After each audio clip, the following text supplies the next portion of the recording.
much as I would want to. Okay. Because he is busy, I am busy. And so whenever there is an opportunity to see him, or he's having some programs that he's having, I'm always there. I've got access to him on the phone, yes. But it's one of the most important relationships in my life. One of the most important relationships, because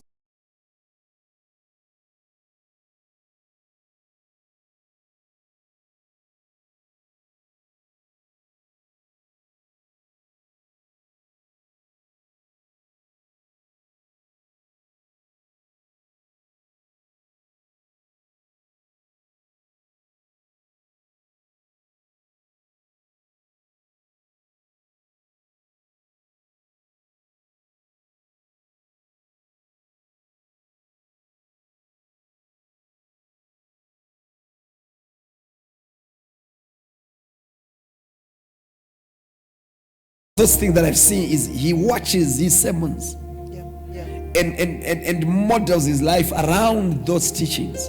So the key thing to mentorship for me is that fact that I'm able to listen to my father, hear what my father is teaching, what are his beliefs, what is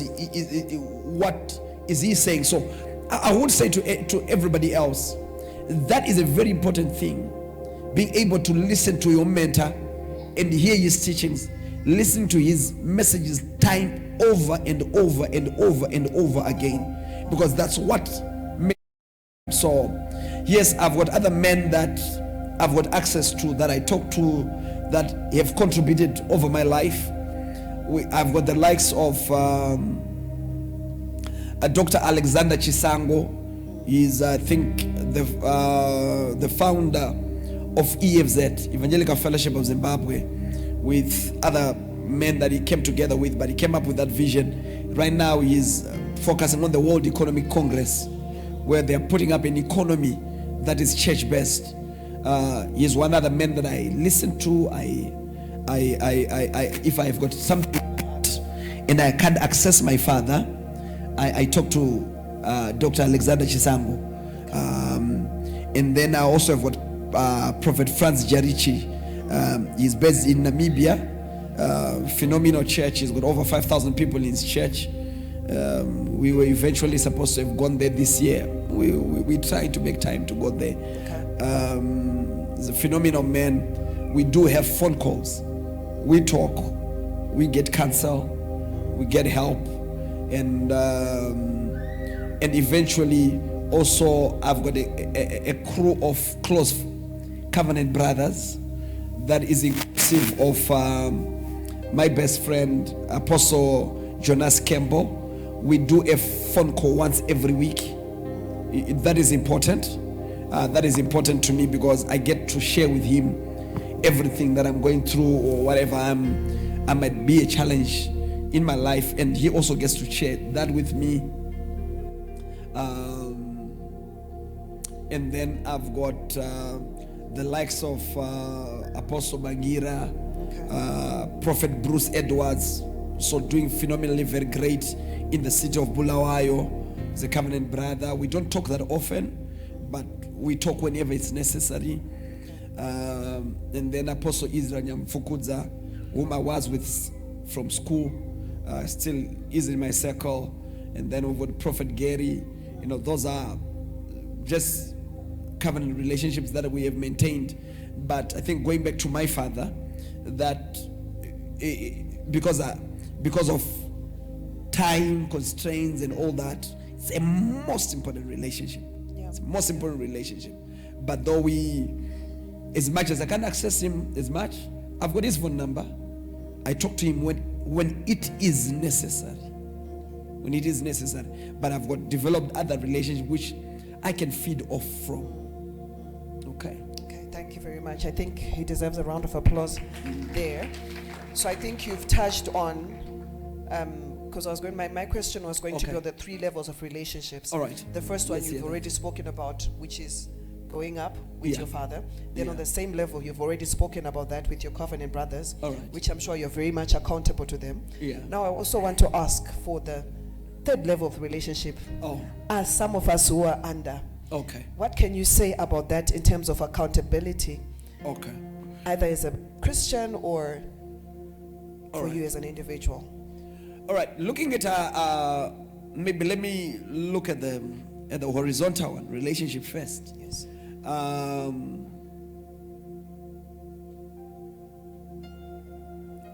The covenant one.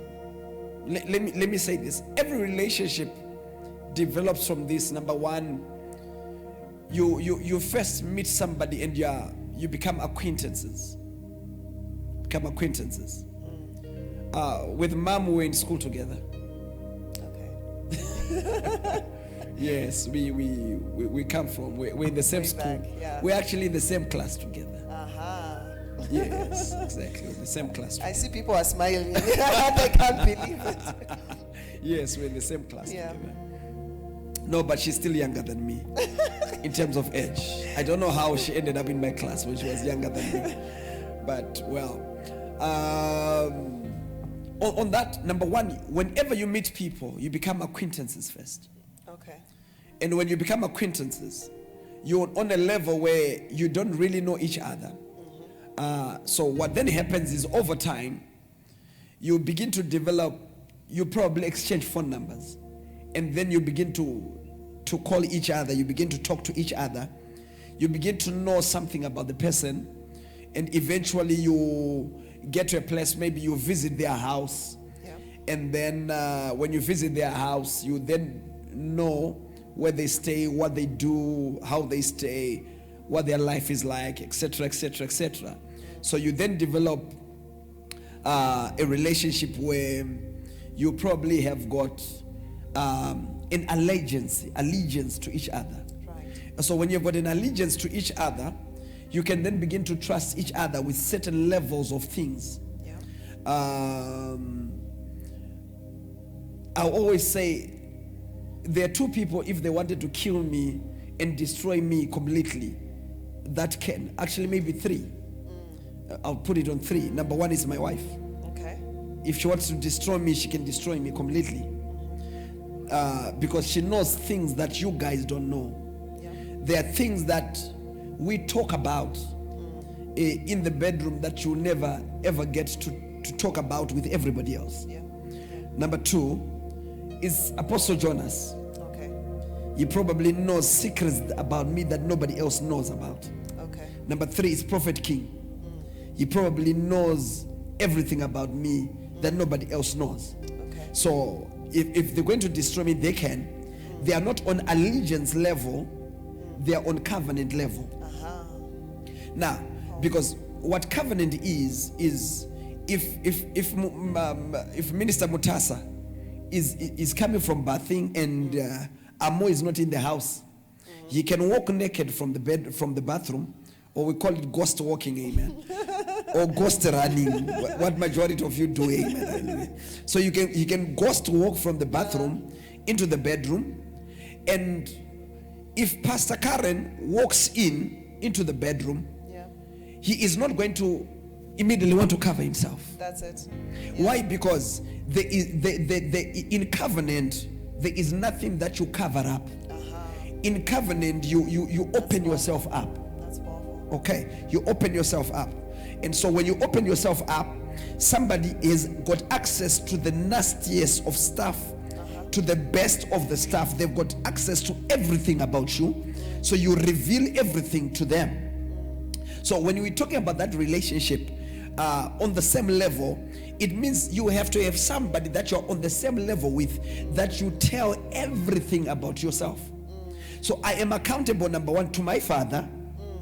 I'm still accountable to Dr. Alexander Chisango. I'm still accountable to Dr. Franz Jarichi because I look at them as fathers. And then I'm accountable to my brothers also, that they have to know everything. And then I've got one special one, Prophet Bruce. Bruce Mukwahuri. Speak in a day a minimum of 1 hour. Right. Okay. So we talk about everything and everything. We talk it all. Okay. So I'm accountable to them and they're also accountable to me. But then there comes to the relationships that are down. What is then very key with the relationships that are down is there are people that I purposefully pull next to me because of what I see they carry. And then there are people that pursue me, and because of their pursuit, I also then put them next to me. I've got one son, I think I accepted him as a son about 3 or 4 months ago. He's called Prophet Nira. You guys don't know him. I've seen him. You've just seen him, right? Yes, he's close to me. Now the reason why I've pulled him close to me is because of his pursuit for me. I do not pursue him, he pursues me. He's got something that he wants from me.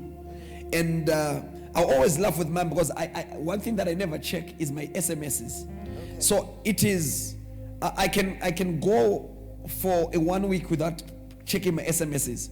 It is only when Nikki comes and says, "Dad, I'm hungry." No, she's got every right to say so. You know? Yeah. Or when she does not want it, then she sends Pamela email. And then Pamela says, "Dad, I'm hungry." And then usually I go through my phone to check if there's money in my Echo Cash. And then majority of the times I find there is money that I don't know where it has come from. Okay. And majority of the times I've discovered it has come from Nira. Okay. He's put some Echo Cash in my phone or something of that sort. So, and then I'm like, "Oh, okay." And then I call him, "God bless you." And then so we end up having conversations. Okay. Because of that. So it's pursuit. It's pursuit. And then I've got the likes of Prophet KG and Prophetess Grace, who have just been son and daughter to me for a long time. They just have been there. You see, they just been there. And then you've got Pastor Car, who has been there. She's ancient in my world. Ancient. Okay. So they just been there. Yeah. So it's pursuit. Yeah. It's desire. It's somebody pursuing me. But then time and again, they come across people that I see, there's great potential that they are carrying. But let me pull them to me and let me try to mentor them and help them to become. But it's not every time that happens. Okay. So what I would say to somebody listening to me right now is sometimes when you see what you want, pursue it. That's it. Because if you don't pursue it, you'll not be able to receive from it. So I pursued Bishop Bismarck until the place where everybody, whenever I go, everybody says, "You look like Bishop Bismarck." Yeah. Okay? Or number 2, you speak like Bishop Bismarck. Yeah. Not because I'm imitating him, but because I've been under the man so much, I've pursued the man so much, so much that the grace on him, he has been able to come upon my life. I was looking at him. Bishop Bismarck travels a lot. It's one of the graces that he has got. He travels a lot. He's always traveling. I've been all over, from Kenya to Ghana to all over the world. I've been there traveling, ministering. This year actually limited my traveling also, because I want to spend more time with my wife and I want to spend more time with Komoso. So but the opportunities to travel are always there, by reason that I pursued a man who travels, and the grace came on me, the grace to preach. We've been able to establish Covenant Apostolic Bishops Network, because Bishop Bismarck has got also what is called the Council of African Apostles. Now because of that, he has gathered pastors all over the world. I've got grace to gather pastors. That grace is there. People have always asked me, "How do you do it?" I said, "I don't know, but I know it's coming from my father. My father can gather all kinds of pastors from all over the world, and so I've been able to do the same." Okay, so the thing is pursuit. It's pursuit. It's pursuit.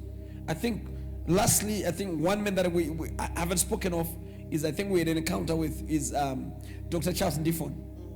We brought him to Zimbabwe, and he has become a father figure also in my world. And we had him. It was painful. Did I say painful? You mean painful? I mean painful. D, you were with me in the journey. Did we say it was painful? It was extremely painful. Yeah. It was extremely painful to host the man for about 5 days. Just those 5 days of hosting him were painful. Were really painful. We still owe money from hosting him. But it was worth every penny. Yes. It was worth every minute of us hosting him. Sleeping at 2 a.m., waking up at 5 a.m. for those 5 days. It was painful, but it was worth it because of what God has been able to impart into our lives. Yeah. So it's pursuit. So when you see something, you have to pursue it. Yeah. You have to pursue it. Be willing to pay the price for what you want. That's powerful. I think now we've run out of time. We've gone way over our time. There were more questions, especially about ABN. You spoke of ABN. There were more questions even about the books, because you're also an author, but we've run out of time. We can do that next week. Gladly. Maybe your parting words. Okay. Just your parting words for the church today. I would say, growing up as a boy, I already knew what I wanted to become. I already knew what I wanted to pursue. The greatest challenge that we have got is we have got people that are growing up not knowing what they want to become. Okay. So number one, just know what you want to become. Number two, when you know what you want to become, look for somebody that has got everything that you want to become. Right. Pursue them. Right. So that whatever they have can begin to flow into you. And you can become anything in the world that you want to become. Like I think I said last week, by the time I was 7 years old, already I was mimicking preaching. I was trying to preach, and by the time I already was in grade 7, I was a preacher. I could preach on a Sunday service, and I remember my first message. It was about the 3 Hebrew boys. Okay. And what had happened is I'd found a cassette. You remember those cassette? The cassette players. So I had a cassette player, and it was a message by Dr. R.W. Shambach. Okay. And how many of you know Shambach? Yeah, I know. I'm a 2000 don't. Okay. Dr. R.W. Shambach was one of the greatest preachers ever. And I listened to that preaching, and I would listen to it every day. It was a 2-hour preaching. Okay. I'd listen to it every day for 3 months. And the day that I was asked to preach on a Sunday service, I did not know anything else to preach but to preach the whole message from start to finish. So I preached everything from that cassette. Wow. Interesting. But in that service, what happened is 3 ladies got healed. Okay. Powerful. One had cancer. He had been given 6 months to live. And as a 14-year-old boy, preaching a message that was not his own, after preaching it, a woman with 6 months to live got out of that place completely healed. Wow. She is still alive since 1989. Powerful. Still alive. Yeah.